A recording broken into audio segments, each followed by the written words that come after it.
People like to say you're not supposed to get attached to objects, right? Stuff is just stuff. Cars are just metal, rubber, and monthly payments. That's a line everyone loves to repeat, especially when it isn't their blood, sweat, and 4 straight years of sad microwave dinners parked out in that driveway. But here's the truth. When someone looks at the one thing you spent half a decade grinding for and thinks, yeah, I'm going to wreck that just to make a point, you don't shrug it off. You don't rise above it.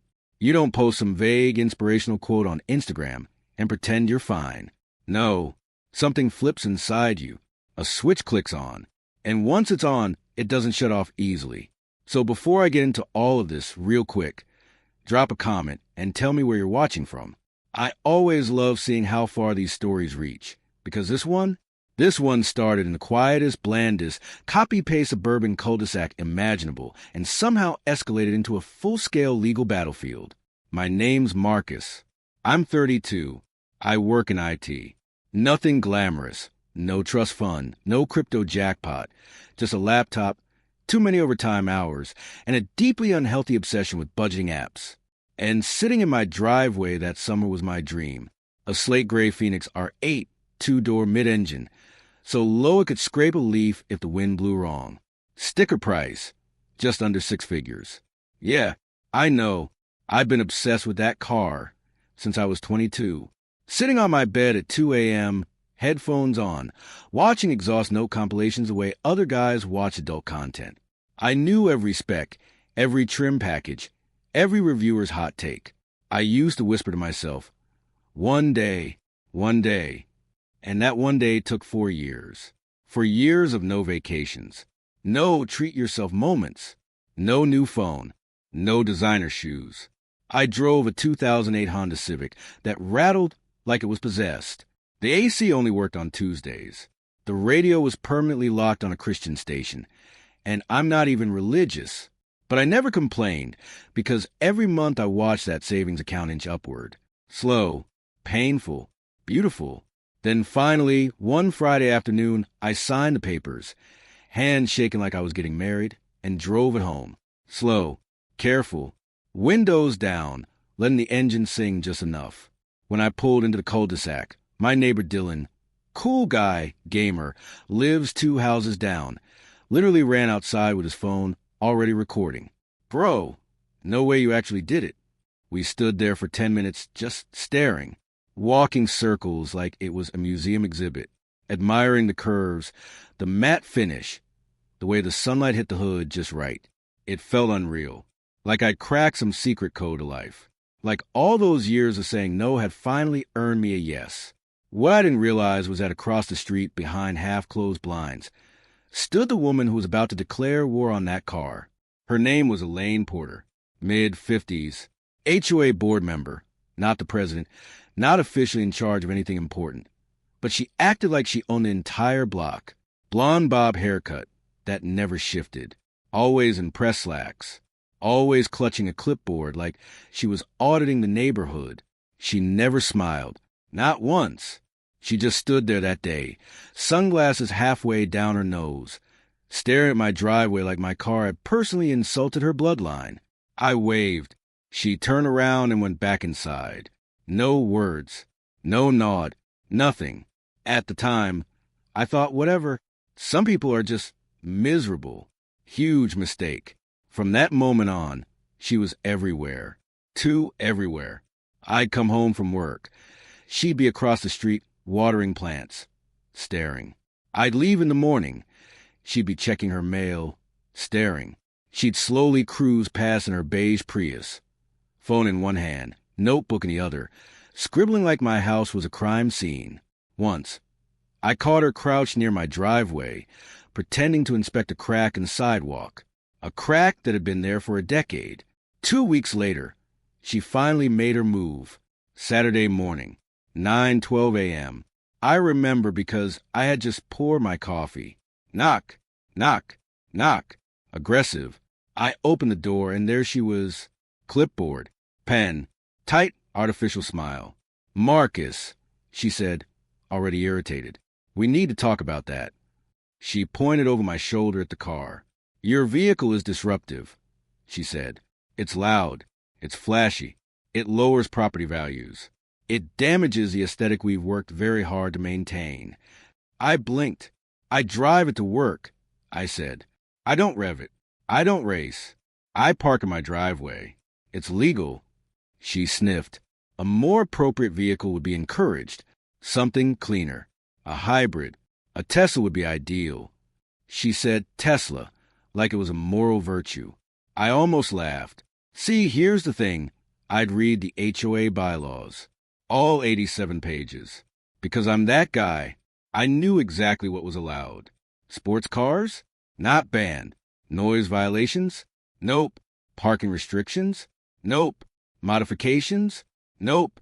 I was compliant to an almost annoying degree. So I said calmly, with all due respect, Elaine, I'm within the rules. Her smile disappeared instantly. This neighborhood is about harmony, she said, not status symbols. And then she turned around and walked away. From that moment on, it stopped being about rules. It became about control. Over the next month, the notices started showing up. Anonymous complaints, vehicle disturbance, visual pollution, community concern, all unsigned, all complete nonsense. And every single time, Elaine just happened to be nearby when I read them, watching, smirking like she already knew the punchline. I ignored it at first because I genuinely believed adults didn't escalate over cars. Turns out, that belief was adorable and very wrong.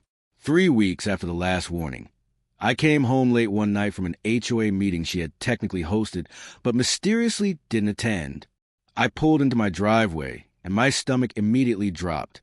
Red spray, paint smeared across my rear windshield. Big, angry letters. I warned you. All 4 tires were flat, slashed.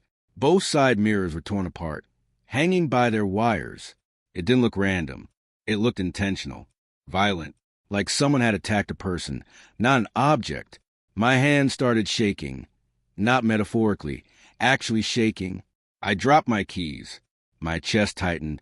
I couldn't get a full breath in. I checked my security camera, and there she was. Hoodie, gloves, spray can, knife, moving slow, calm, deliberate, like she practiced, like this was planned. She even flipped off the camera before walking away. That was the moment it stopped being about a car. It became about dignity, about boundaries, about someone deciding they had the right to destroy something I built just because they didn't like how it made them feel. And standing there in the dark, staring at that footage, I made myself a promise. This was not ending quietly. Not for her. Not for me. Not for anyone. All right, pause the story for a second, because this is the part where a lot of people watching would say, bro, just call the cops, file insurance, and move on. And yeah, on paper, that sounds easy. In real life, this is where situations either get handled smart or get handled emotionally and blow up in your face. In HOA neighborhoods, the standard response to incidents like this is denial. The board closes ranks. No one wants police reports tied to their community's name. No one wants headlines. So instead, they quietly pressure the victim to let it go. Keep the peace.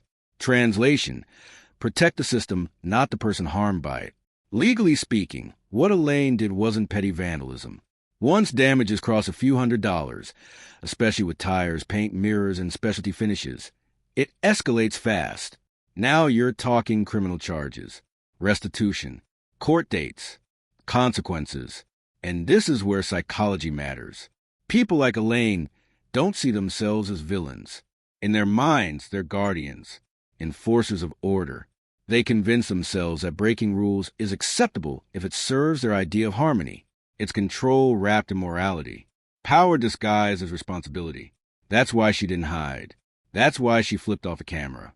She genuinely believed she was untouchable, backed by the HOA, backed by community values, backed by years of nobody ever pushing back. So at that point, I had 2 choices. React like a wounded animal, angry, reckless, emotional, or respond like someone who understood the game. I chose the second option. And that decision changed everything. After that night, after watching Elaine Porter calmly dismantle my car like she was pruning hedges, I didn't really sleep. I lay on my bed staring at the ceiling, phone in my hand, replaying the footage over and over, zooming in, slowing it down, pausing on her face like I was studying a villain in a movie trailer. Anger kept trying to take control. Every 5 minutes, my brain screamed, "Go knock on her door, right now. Wake her up. Show her the video." And every 5 minutes, I had to remind myself, "No, don't be stupid. Don't give her anything she can use against you." So instead, at exactly 7:43 a.m., I called Victor Reynolds, the best attorney in town for civil disputes and property damage. No billboards, no flashy ads, just terrifyingly calm. He watched the footage once, didn't blink, didn't comment, just leaned back and said, "Yeah, that's clean. That's her. This is going to hurt." Music to my ears. We went through everything frame by frame, timestamp by timestamp. Her posture, her walk, her hairline visible under the hood, the way she held a spray, the same grip she used during meetings, zero deniability. Then we added up the numbers. 4 high-performance tires, $920. Custom mirror housings, $1,350. Specialized matte repaint and detailing, $6,800. Rental car for 3 weeks, $2,100. Security upgrades afterward, $600. Towing diagnostics fees. By the time we were done, the total sat just under $13,000. Victor nodded. "This isn't small claims," he said. "This is real court. And criminal court, too. So we filed everything. Police report, insurance claim, civil complaint, evidence package, all within 48 hours. And then I waited. And while I waited, I did something else. I stopped staying quiet. The next HOA meeting rolled around. Thursday night. Community center. Fold-out chairs, burnt coffee, stale donuts that tasted like regret. Elaine was there early. Front row, clipboard in her lap, arms crossed, wearing an expression of someone who thought the outcome was already decided, like she'd won before the game even started. When new business came up, I stood. My heart was hammering, palms slick with sweat. "Hi," I said. "I'd like to share something with everyone." I plugged in my laptop. The projector flickered on. White screen. And then her face. On video. Spray can. Knife. My driveway. Dead silence. No coughing. No whispering. No chairs squeaking. Just shock. Elaine froze. Her mouth fell open. Her pen slipped out of her fingers and clattered onto the floor. "That's fake," she blurted. "That's edited. This is harassment. I was protecting the community. Protecting it with a knife." From the back of the room, Victor stood up. He didn't raise his voice. Didn't posture. "Under state law," he said calmly, "this qualifies as felony vandalism. Charges have already been filed." You could actually see the blood drain from her face. 2 days later, police knocked on her door in broad daylight, right in front of half the neighborhood. Summons. Court date. No clipboard. No authority. Just consequences. And that's when people started talking. Neighbors who'd been silent for years suddenly found their voices. "Oh, yeah, she harassed me over my fence. She tried to fine me for garden lights.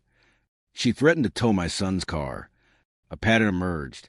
She wasn't a protector. She was a bully with paperwork. Court day came faster than I expected. Small courthouse. Beige walls. Cheap wood benches. Elaine walked in wearing pearls and a tight, forced smile, like she thought charm was a viable legal defense. It wasn't. Victor laid everything out clean and methodical. The video, the invoices, her HOA emails ranting about my status symbol, her notes, her warnings, her motive control. The judge leaned forward and stared at her. "You used a volunteer position to justify criminal behavior," he said. "That is an abuse of trust." Gavel. Conviction. She was ordered to pay $13,750. Repairs. Rental. Legal fees. Restitution. Plus probation, community service. 30 days of suspended jail time, and a very clear warning: missed payments and assets get seized. She never looked at me. Not once. 2 months later, her house went dark. Blinds shut. Mail stacked up. Then one morning, a moving truck showed up. By sunset, it was gone. No goodbye, no apology, no explanation, just absence. One quiet evening after that, I drove my Phoenix R8 around the block. New tires, flawless paint, engine humming low and smooth. Neighbors waved. Someone actually clapped. I parked, shut it off, and just sat there, finally breathed. The fight was over, and I'd won without becoming her. After everything settled, after the lawyer stopped calling, after court paperwork stopped filling my mailbox, after my driveway went back to being just a driveway, I started thinking about what really happened. Not just the vandalism, not just the money, not just the drama, the bigger picture. Because on the surface, this looks like a story about a woman who hated a sports car. But it wasn't. It was about power. It was about insecurity. It was about someone watching another person succeed and feeling smaller because of it. Elaine never once asked me about the car. Never said, "How did you afford it?" Never said, "That's impressive." Never showed curiosity. Only judgment. Only resentment. Only rules. And that tells you everything. Some people don't hate what you have. They hate what it represents. To her, that car wasn't transportation. It was proof she didn't get to decide everything. Proof the world didn't revolve around her clipboard.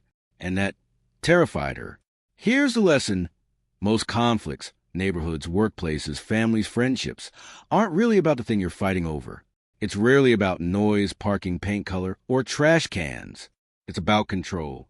About who feels seen, who feels respected, who feels powerless, and who's trying to fix that feeling in unhealthy ways. Legally speaking, this whole situation reinforced something people usually learn too late. Documentation is power. Cameras, emails, receipts, records, timelines. When things go bad, emotions don't save you. Evidence does. I didn't win because I was louder. I didn't win because I was tougher. I won because I was prepared, and because I didn't let anger make decisions for me. HOAs, in theory, exist to protect property values and community harmony. In reality, they're just groups of imperfect humans with little authority. And anytime humans get authority without accountability, problems start. That doesn't mean all HOAs are evil. It means you should never assume they're automatically on your side. Know your rights. Read the rules. Advocate for yourself. And here's the psychological part that stuck with me the most. This is a trap. When someone treats you unfairly, your first instinct is to clap back, to embarrass them, to escalate. It feels good. It feels powerful. It feels justified. And it usually destroys your case. Restraint is boring.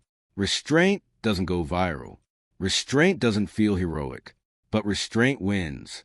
I also learned something uncomfortable about myself. Part of me enjoyed winning. Not in a healthy way, but in a petty, see what happens when you mess with me way. And I had to sit with that.